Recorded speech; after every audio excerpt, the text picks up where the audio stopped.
This video is brought to you by John Robson Guitar Tuition. If you enjoy the content, please consider supporting the channel by enrolling on a course, purchasing some guitar lessons or a t-shirt, or you can join my Patreon. Now, on with the show.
Hello chaps, welcome once again to John Robson Guitar Tuition. As always, I do hope you're well.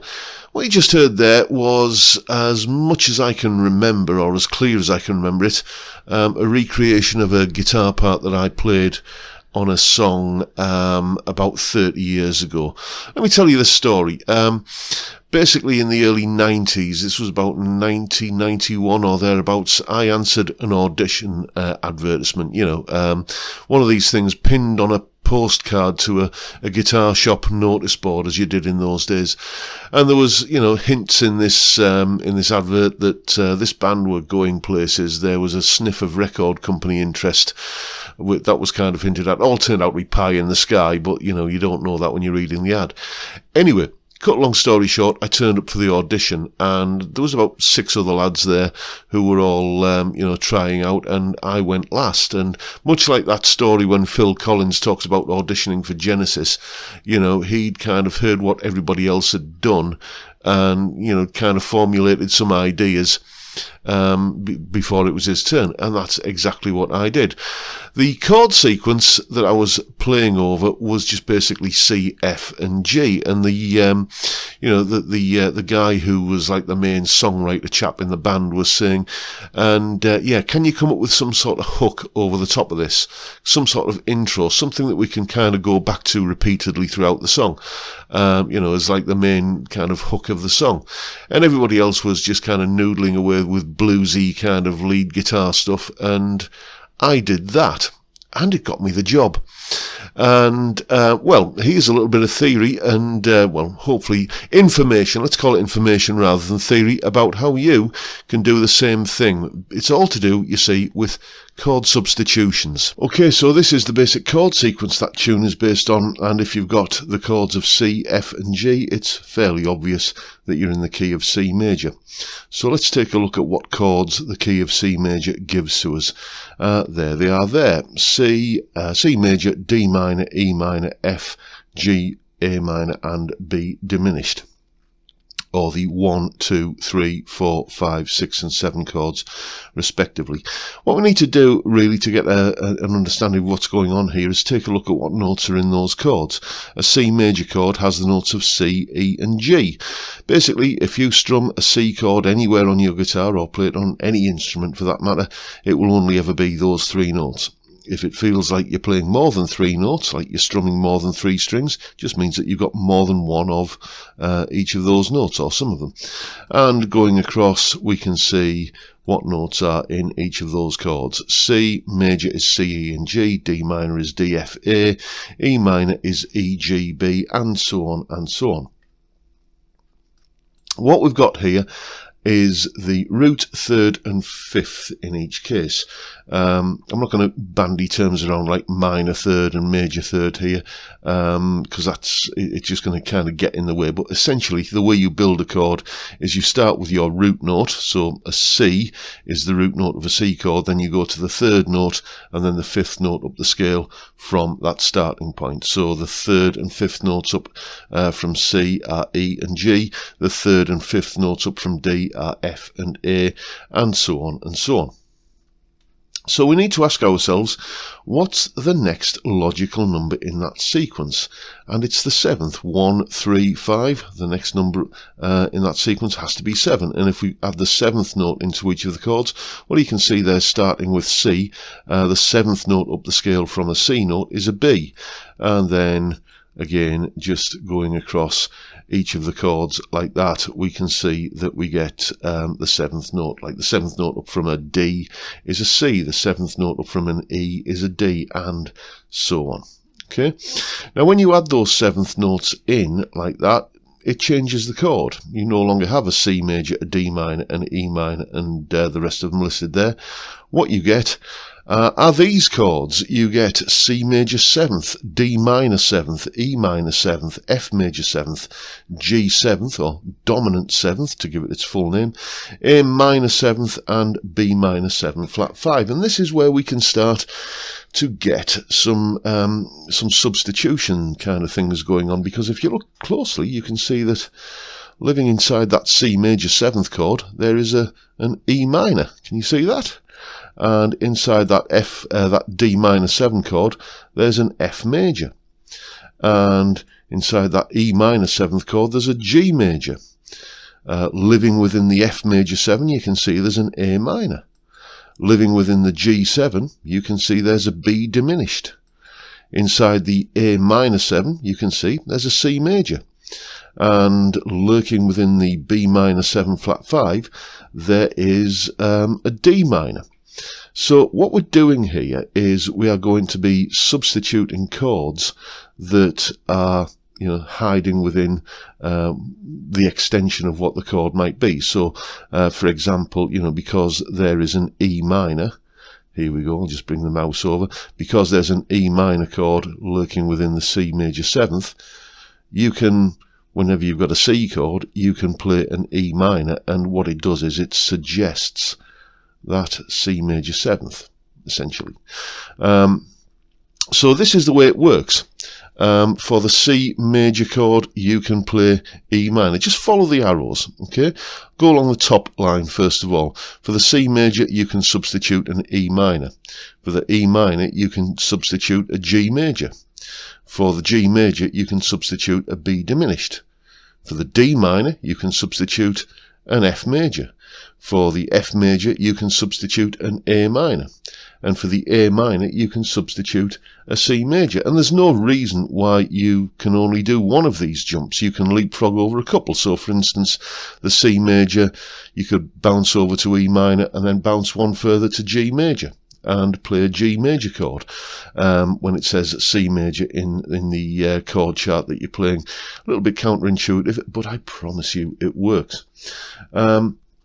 The other substitution that you've got is you can always substitute majors and relative minors. So, for example, you can see that we can already substitute the A minor for C major. You can see that the arrow goes from A minor over to C major there. But it'll also go in the opposite direction as well. It will go between C major. You can kind of throw an A minor in as a substitute. And basically, what that means is, when I was playing over that chord sequence earlier, this is what I played. You can see the top chord sequence there, 2 bars of C, 2 bars of F, 2 bars of C, 2 bars of G. Well, what I actually played was E minor, A minor, E minor, A minor for the 2 bars of C, and then A minor, D minor, A minor, D minor for the 2 bars of F. Same thing again on the C, E minors and A minors. And for the G, I played E minor, D minor, E minor, D minor, because for the G chord, I can substitute the E minor. And if I go from the G major to the B diminished, then the B diminished will also carry me kind of round this end of the loop here and take me onto the D minor. So that's basically how you do it. The only thing you have to, the only sort of caveat for this is, really speaking, you do need to make sure, as you saw me doing in that clip, that you stay on the top 3 strings. Just play these little triads on the top 3 strings, as I shall now demonstrate. Okay, then let's have a look at what I did. Here's the that chord sequence again, and you can see up the top what is actually going on in terms of the basic chord structure than what I played underneath. So to play the E minors and A minors for those first 2 bars of C, I use this E minor triad, the 12th fret on the top 3 strings, then go down to this A minor here, which is just, if you were to take it down here to the cowboy chord position, it's D minor, and then, you know, move it up, D sharp, E, F, F sharp, G, G sharp. There it's an A minor. So I'm going, and then I've got this E minor here, which is just the top part of this bar chord. So E minor, then to A minor, like that. So I can play over the top of that C major. I can go,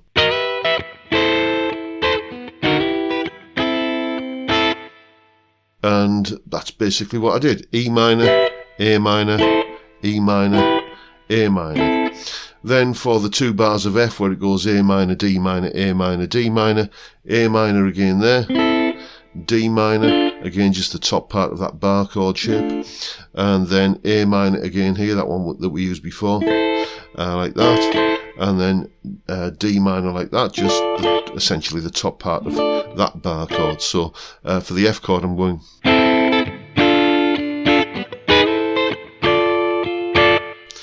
then the next 2 bars are 2 bars of C, and I just do exactly the same thing as I did before. E minor, A minor, E minor, A minor. And then for the final 2 bars in the 8-bar sequence, I play basically an E minor here like this, once again just taking that D minor shape up like that, and that gives me an E minor, then to a D minor, then to an E minor, then to a D minor. So putting the whole thing together, I get,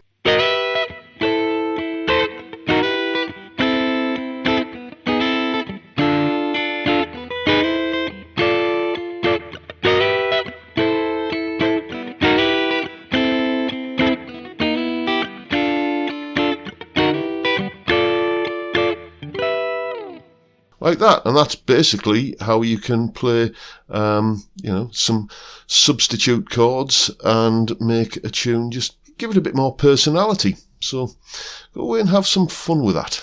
So there you go. That's how you can play one chord over the top of another chord and make it sound, you know, like it fits, and, you know, give the song a little bit of personality, basically creating a hook. There is a full tab for what, you know, for that piece of music that you heard at the top of the video, and a backing track. The tab is in both Guitar Pro and PDF formats as usual, and that little clip that you've just seen there of me explaining everything, all of that is up on my Patreon page. There's the address, and the link is, of course, as usual, in the description. It's only, as I'm sure you know, $3 or £2.50 a month, and you get access to all of these extra bits and pieces that go along with these YouTube videos. Just want to say a massive thank you to everybody who supports me in that way, or any of the other ways, all of which are linked once again down in the description. And that is it for today, folks. Hope you've enjoyed the video and found it useful and informative, and perhaps a little bit inspiring. And if that's the case, please hit the subscribe button and the notification bell if you haven't already done so. And why not give me a like while you're at it? Just time to mention the live stream, Friday 5 PM UK time. Every week we have a beer and talk about music and guitars and whatever else crops up. What a great way to kick off the weekend. I would love to see you there if you can make it. But for now, I'll bid you all a good day and say thank you so much for watching. Thank you for your time. Look after yourselves, folks. Stay well, stay safe, and above all, stay sane. Bye for now.